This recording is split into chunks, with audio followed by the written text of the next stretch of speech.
Bonjour, frères et sœurs, soyez bénis dans la grâce de notre Seigneur et Sauveur, Jésus-Christ de Nazareth. Nous sommes vraiment dans la joie de pouvoir vivre ce culte de louange et d'adoration. Nous continuons de célébrer notre Seigneur et je voudrais vous inviter à l'écoute de la parole de Dieu. Prions. Notre Père, nous te disons merci. Nous pouvons nous tenir dans ta présence, nous remettre entre tes mains, nous recommander à ta grâce. Nous élevons et célébrons ta grandeur. Louons, Seigneur, ton œuvre précieuse en notre faveur à la croix de Golgotha. Merci pour le temps que tu nous donnes ce matin. Merci pour ta parole. Je prie que ta grâce au travers de cette parole soit communiquée à tes enfants, à ton peuple, Seigneur. Et que chaque personne soit bénie. Tel que nous sommes venus, Seigneur, nous repartons enrichis, remplis, restaurés au nom puissant de Jésus de Nazareth. Merci, Seigneur. Amen. Alors, ce matin, j'ai un message que Dieu m'a mis à cœur. C'est vrai, je vous ai toujours encouragé dans le développement et dans la démarche que nous avons avec le sermon sur la montagne, et nous allons continuer. L'essentiel de la vie d'un chrétien construit sur la base de l'enseignement de la montagne, comme condensé de l'évangile, de la vérité de Jésus, est mieux pour tout enfant de Dieu. Donc Dieu nous appelle à baser notre vie sur toutes les vérités de la Bible. Et nous ne pouvons pas faire fi de ce message que Jésus nous a donné au travers de Matthieu chapitre 5, 6 et 7. Mais ce matin, nous parlerons d'un sujet sur lequel je voudrais attirer notre attention et encourager chacun. Je veux parler ce matin de ce que nous appelons conviction. Conviction. Généralement, les chrétiens ont l'habitude d'employer ce mot. Ah, j'ai la conviction et je suis convaincu. Et quelquefois, on entend nos frères dans le monde dire c'est un homme, une femme de conviction. Même pas forcément dans le domaine religieux ou spirituel, mais dans d'autres domaines de la vie, dans la politique, dans les affaires, dans l'entrepreneuriat et aussi dans d'autres domaines. À tel enseigne que quand quelqu'un n'est pas sans conviction, on a l'impression qu'il n'est pas appelé à réussir. C'est ce que le monde pense. En tout cas, un homme ou une femme de conviction est quelqu'un qui attire les autres et qui tire les autres vers de l'avant. Et souvent, les uns et les autres préfèrent avoir une personne de conviction avec eux que d'avoir quelqu'un qui va les tirer vers le bas. Même si c'est difficile, le monde, et en tant qu'enfant de Dieu, nous avons besoin de personnes de conviction, d'hommes de conviction. Vous ne savez pas à quel point c'est lourd et difficile, c'est fastidieux et pénible de marcher avec quelqu'un qui est sans conviction, qui râle, qui se plaint, qui n'attire pas vers l'avant. Et ce matin, c'est cette pensée-là qui m'est venue. Dieu veut que nous marchions avec conviction, d'autant plus que nous avons le Seigneur, créateur du ciel et de la terre, pour nous accompagner dans cette démarche. Qu'est-ce que la conviction?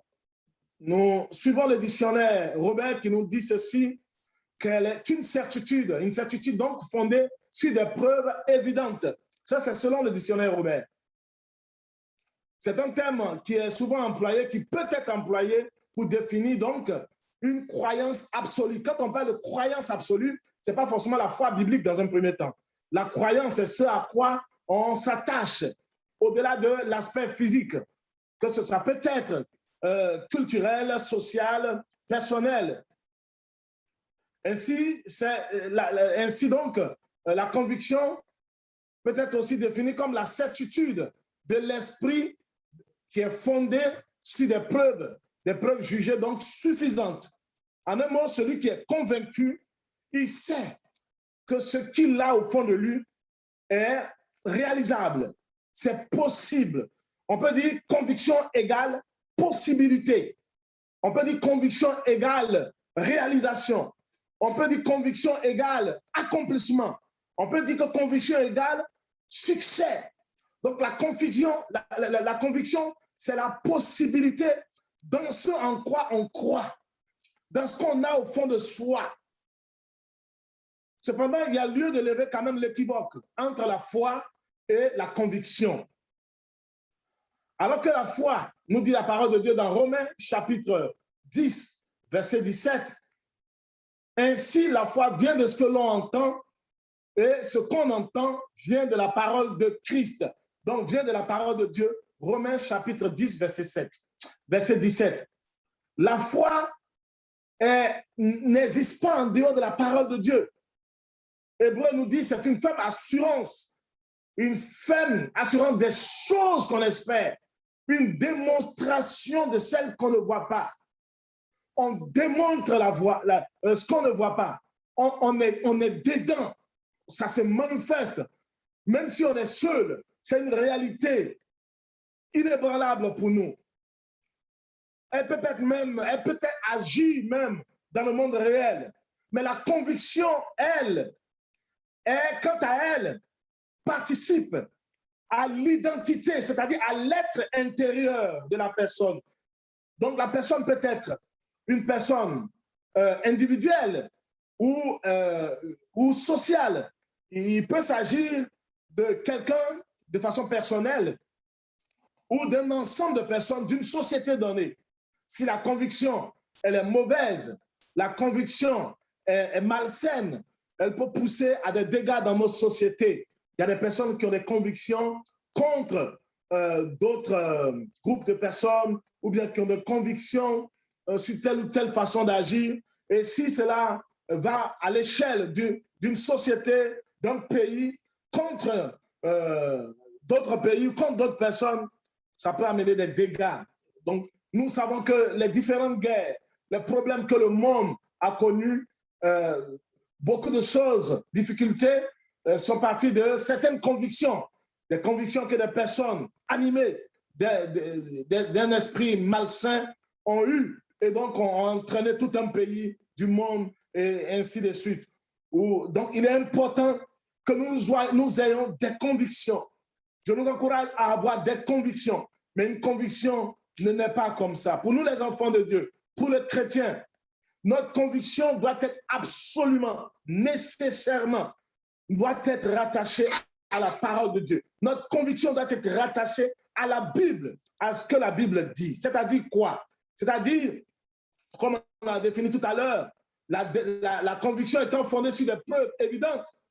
Cette preuve évidente que nous avons au fond de nous, cette preuve suffisante que nous avons au fond de nous, que les autres ne voient pas, ou les autres ne peuvent voir, doit être rattachée doit être fondée, doit être enracinée sur les vérités indestructibles, sur des vérités inébranlables, des vérités éternelles. Notre conviction qui est donc cette force de la réalisation, de la réalité de ce que nous avons en nous, que nous saisissons, doit être basée sur la parole de Dieu.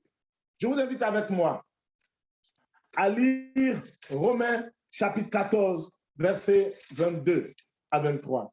Romains chapitre 14, versets 22 à 23. Je lis la parole de Dieu. Romains chapitre 14, versets 22 à 23. Cette foi que tu as, garde-la pour toi devant Dieu. Heureux celui qui ne se condamne pas lui-même dans ce qu'il approuve, mais celui qui a des doutes au sujet de ce qu'il mange est condamné parce qu'il n'agit pas par conviction.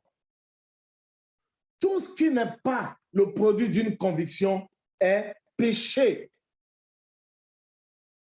Je reprends le verset 23. Mais celui qui a des doutes au sujet de ce qu'il mange est condamné parce qu'il n'agit pas par conviction. Tout ce qui n'est pas le produit d'une conviction est péché. Le contexte dans lequel nous sommes ici est dit, souligne bien que nous sommes tenus de faire tout ce que nous allons faire par la conviction celui qui agit avec conviction, nous dit la parole de Dieu au verset 22, heureux celui qui ne se condamne pas lui-même dans ce qu'il approuve. C'est-à-dire, ce que tu as comme conviction, ce que tu as comme certitude, qui est basé sur des preuves évidentes pour toi. Donc, tu les approuves et c'est inébranlable pour toi. Si tu le fais, tu es heureux. Heureux, c'est le shalom. Heureux, c'est la faveur, l'approbation de Dieu. Même si tout le monde s'oppose et ne comprend pas, que toi, par une intention bonne, basée sur la parole de Dieu, tu as une conviction, tu as une certitude. Ne lâche pas. Et la Bible dit que Dieu t'approuve. Dieu t'accorde sa faveur. Dieu t'accorde son shalom, c'est-à-dire le bonheur. Le bonheur et la grâce t'accompagneront tous les jours de ta vie. Tu seras en paix. Le shalom, c'est la paix. Le shalom, c'est la paix, le salut de Dieu. L'intervention divine pour venir te sauver, le sozo. Donc, qui englobe la faveur de Dieu, la paix de Dieu, la tranquillité de Dieu, la réussite de Dieu, en un mot, l'approbation, le choix de Dieu sur toi pour que ce que tu fais puisse réussir. Ça, c'est le premier aspect qu'on puisse considérer. L'apôtre Paul va dire que celui qui est irrésolu, dans le verset 23, mais celui qui a des doutes au sujet de ce qu'il mange, bon, le contexte dans lequel nous sommes ici, il est parlé de doute ou de conviction du fait de ne pas faire chuter son frère en rapport avec la nourriture. Mais nous voulons vraiment nous servir simplement de ce verset qui ne trahit pas le contexte du chapitre 14 et 15 de Paul ici. Donc, celui qui doute, l'ennemi de la conviction, c'est le doute.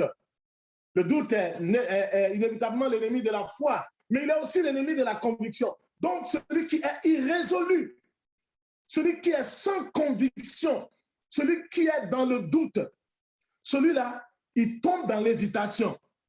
Un homme sans conviction, je vous l'ai dit tantôt dans l'introduction, que c'est difficile d'avoir des personnes qui râlent, qui sont sans conviction, qui se posent des questions. Même si vous avez des personnes qui ne sont pas Pierre, les apôtres, la plupart qui étaient autour de Jésus, c'était quelques-uns qui étaient vraiment instruits. Mais ils étaient des personnes de conviction.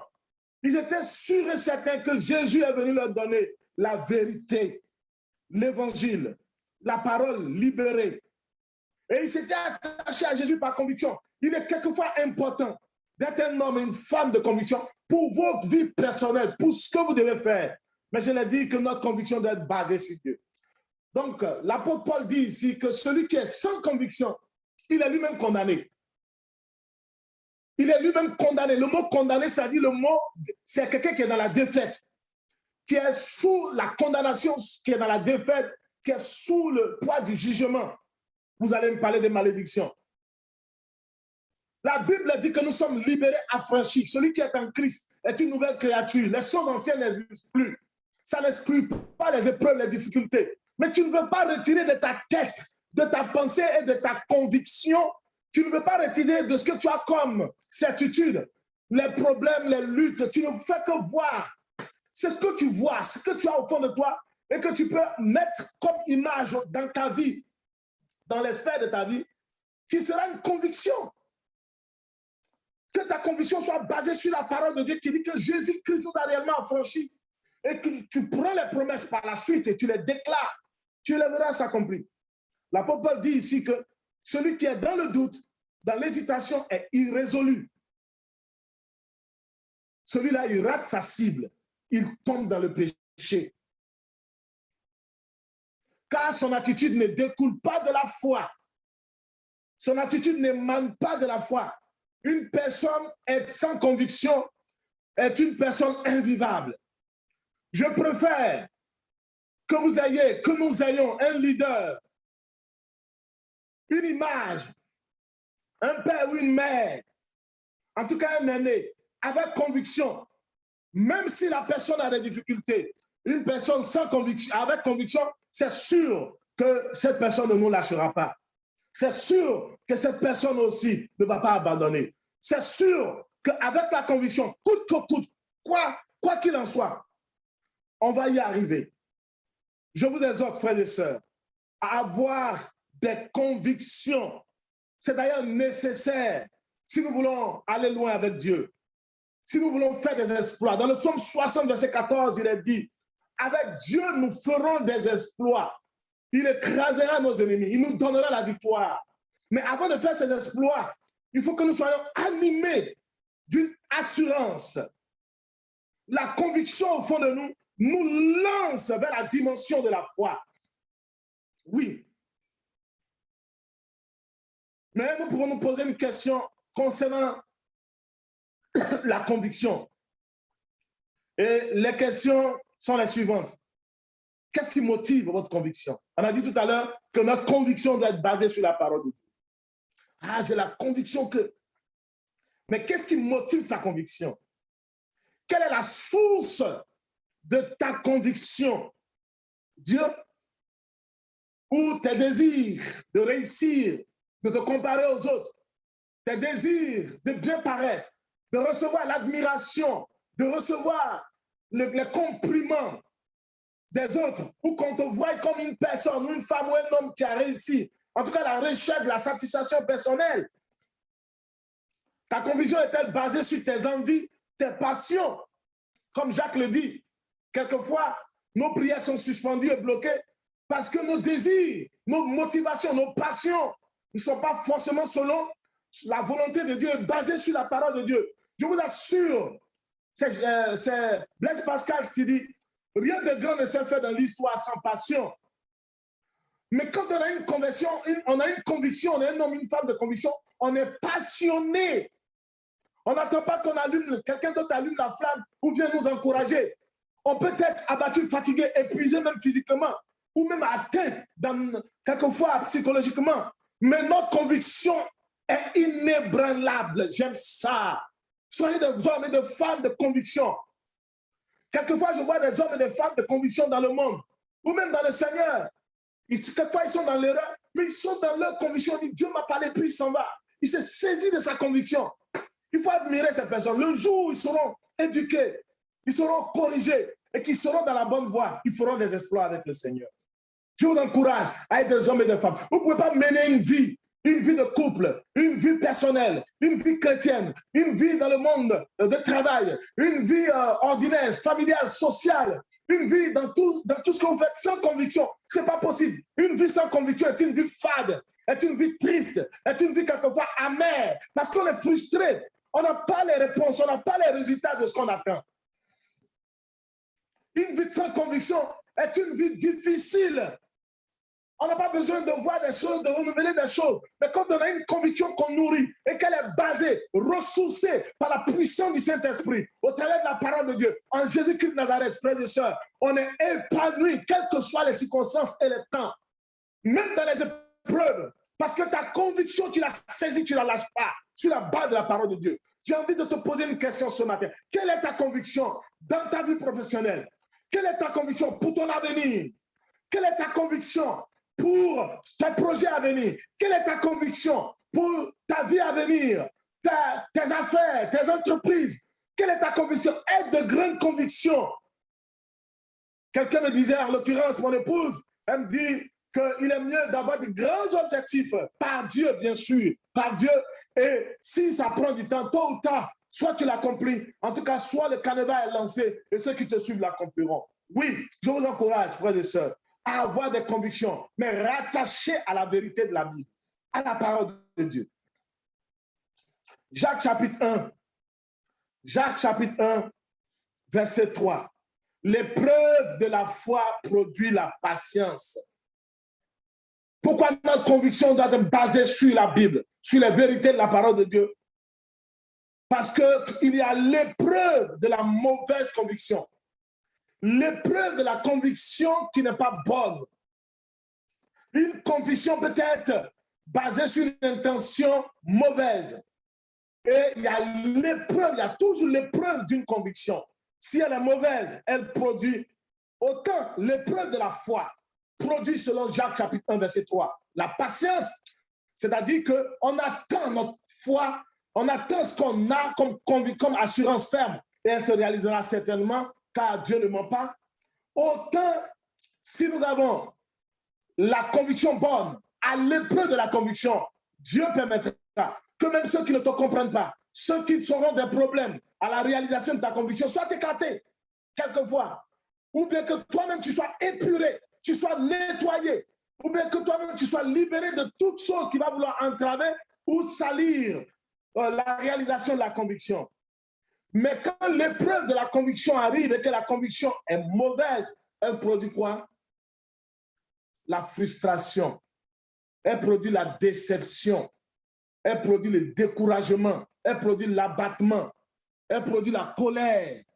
On en veut à tout le monde. On est frustré, on est irrité. On devient jaloux, on devient aigri. On en veut aux autres. Parce que la conviction qu'on avait, les intentions, on ne parle plus de conviction, on parle des intentions malsaines, mauvaises qu'on avait, deviennent malheureusement des frustrations parce que ça ne marchera pas. Ce n'est pas basé sur Dieu. Ça ne peut pas marcher. Ce matin, Dieu veut que nous soumettons nos convictions à sa parole, à sa vérité, à ses promesses. Que nos convictions aient des sources divines et non nous-mêmes, nos sources à nous. Je vous invite à lire avec moi Ésaïe 26, verset 3 à 4. Ésaïe 26, verset 3 à 4. Je lis la parole de Dieu. À celui qui est ferme dans ses sentiments, tu assures la paix, la paix. Tu assures le shalom, parce qu'il se confie en toi. Parce que la source de sa conviction, à celui qui est ferme dans ses sentiments, c'est-à-dire à celui qui est convaincu, celui qui est inébranlable, je vous en prie, ne marchez pas. Quand vous marchez avec quelqu'un, même si ça ne vous arrange pas, même si cela ne vous profite pas, faites-le avec conviction, avec motivation inébranlable, certaine. Ça vous fait du bien vous-même. Même si la personne est dans le faux, vous, Dieu, vu que votre conviction est basée sur la promesse, la parole, sur l'intention de Dieu, sur la vérité de Dieu, sur le cœur de Dieu, vous, Dieu vous répondra. Dieu qui est le maître des circonstances et des temps, il arrangera tout. Il peut même faire tomber votre personne que vous suivez par conviction qui n'est pas correcte, ou votre ami, ou votre allié qui n'est pas correct. Parce que vous êtes dans de bonnes convictions, bonnes motivations. Dieu peut le faire tomber dans l'erreur. Et puis vous allez finir avec Dieu. Vous allez bien finir. Je vous en prie, on gagne toujours à être avec de bonnes convictions. Donc celui qui est ferme, celui qui est inébranlable, il y a la nécessité d'être ferme, de ne pas se laisser ébranler. Il y aura toujours l'épreuve de la mauvaise conviction ou de la conviction. Et vous ne pouvez pas arriver à de grandes choses sans épreuve, sans que Dieu éprouve, parce que Dieu reçoit tout ce qui est pur. À celui donc qui est ferme dans ses sentiments, donc qui est résolu, inébranlable dans sa conviction, Dieu assure la paix, le shalom, comme je l'ai dit tout à l'heure, son approbation, sa faveur, son choix, son salut, sa paix. Dieu assure son shalom, shalom. 2 fois, Dieu insiste 2 fois. Ce n'est pas un jeu de mots que le prophète Ésaïe est en train de faire. Le chiffre 2, c'est quand même le chiffre du témoignage. Là aussi, il y a 2 ou 3 témoins. Et Dieu dit qu'il témoigne, il soutient sa parole pour dire que si tu as une conviction et qu'elle est rattachée à ce que lui, Dieu dit, Dieu, il t'accompagnera jusqu'au bout. Parce que tu te confies en Dieu. Il a dit dans la suite, parce qu'il se confie en toi. Rattachons nos convictions à Dieu. Et le prophète qui va poursuivre en disant ceci, confiez-vous au verset 4 de Ésaïe 26, confiez-vous en l'Éternel à perpétuité. L'Éternel est le rocher. L'Éternel est le rocher des siècles. Ça veut dire quoi? Que si ta conviction est basée sur l'Éternel, celui qui existe d'éternité en éternité, et Ésaïe précise qu'il est le rocher des siècles. Dans tous les siècles, vous avez remarqué, sur les siècles, il y a eu beaucoup de civilisations. On a eu beaucoup de civilisations, beaucoup de pouvoirs qui, au fil des siècles, ne tiennent pas. Nous sommes aujourd'hui sur le prolongement de l'Empire et de la mentalité gréco-romaine. Nous sommes donc dans le prolongement de cette mentalité. Dieu veut que nous nous mettons au travail et que nous travaillons sur les motivations, nous travaillons sur les sentiments qui nous animent ce matin. Ce matin, que ta conviction soit basée sur le rocher des âges, le rocher éternel, le rocher, c'est-à-dire sur les siècles, les choses ne demeurent pas. Il y a eu les empires assyriens, les empires égyptiens, les empires médo-perses, jusqu'à l'empire romain. Toutes ces connaissances sont passées.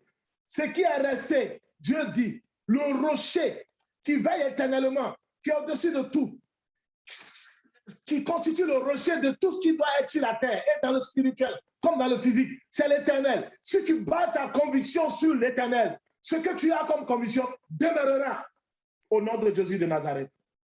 Cela demeurera. Je t'encourage ce matin que ta conviction soit ferme. Pourquoi? Parce que Dieu a des projets pour toute l'humanité. Il a des projets pour toute l'humanité dans ses mains.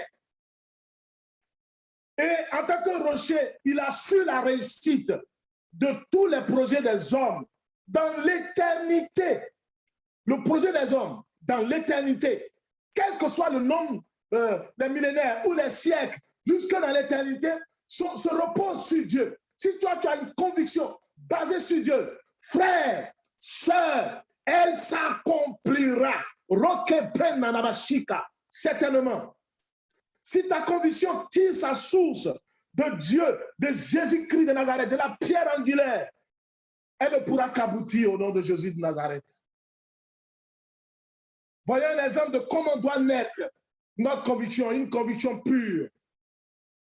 Comment peut naître? Elle doit naître une conviction pure. La conviction pure doit naître de la méditation, de l'écoute et de la méditation de la parole de Dieu. Une conviction pure et certaine doit naître de l'écoute et de la méditation de la parole de Dieu. Je vous invite à lire avec moi le psaume chapitre 1, verset 1 à 3.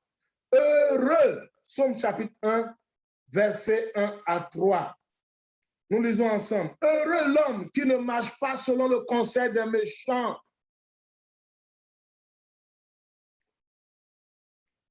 Heureux l'homme qui ne marche pas selon le conseil des méchants, qui ne s'arrête pas sur la voie des pécheurs, qui ne s'assied pas en compagnie des moqueurs, mais qui trouve son plaisir dans la loi de l'Éternel et qui la médite jour et nuit.